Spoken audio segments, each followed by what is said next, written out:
Good morning, hun buns. This is your girl, Miss Books to you. I'm coming today because I put on my well, you can't see it, but I put on, Lord Jesus, what happened over there? Jesus. Something always going on. Listen.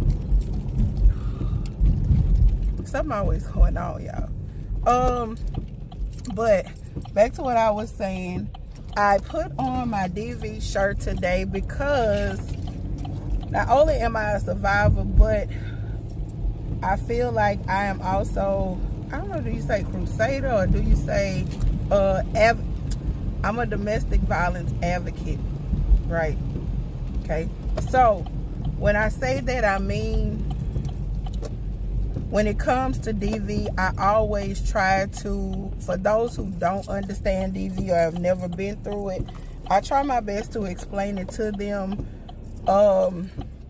with real life situations and other things that they probably would be like, oh, okay, versus it being DV, because I know it is a touchy subject. And talking to my friend / co-worker today, we both had an aha moment.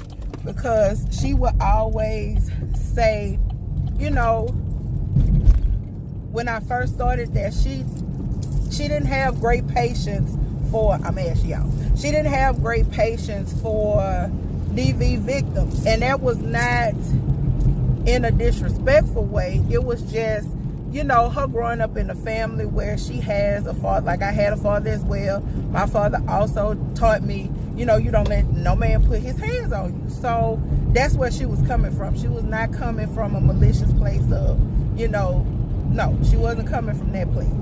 But I told her that we have to be very careful how we talk around people, because you never know what a person is going through.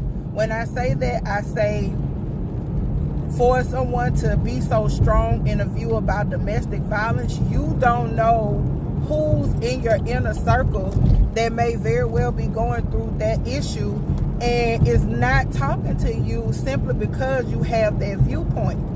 And she said, Carla, I never thought about it like that.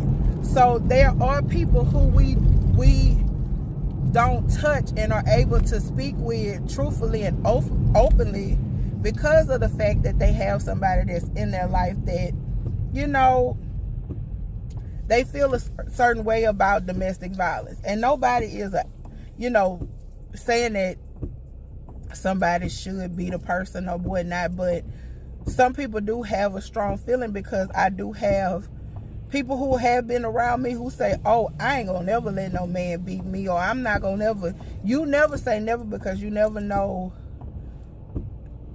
And I hate to say it this way, but what God has in store for your life, because I do believe that sometimes we overspeak ourselves. Because I never forget 2016, y'all, I lost a lot of people that I truly love. 2016, 17, and 18 were awful years for me. And I was like, what did I do wrong in my life? What is going on? But I recall one of my managers, because I had so many people dying in my family, she requested obituaries. We'll talk about that in another time. But she did request obituaries for people I love, and I was so taken aback by that, versus saying, you know, I'm sorry for your loss. And then the person who was very close to me, you know, was a friend at that time, she said, oh, you having a lot of deaths in your family. What's going on? And that was so hurtful, especially coming from a person not only that I love, but a person who I myself, when she had a death in her family, was with her in that journey. And one thing that I have learned throughout these years is you cannot expect a person to be you. And when I say that, I don't mean that disrespectfully. I mean that in the most honest way possible. Like, you can't expect a person to behave and treat a friendship like you treat a friendship. I tell my friend this all the time, and I call her sis. But I tell her, everybody don't have the same heart. So what you had in mind for a friendship, another person can have another total agenda. And then by the time you exit out of that person's life, it is not until then, and that's in relationships as well, that they see what an asset you were to their life. And then by that time, you know, ooh, Jesus. By that time, it's too late and it's over with.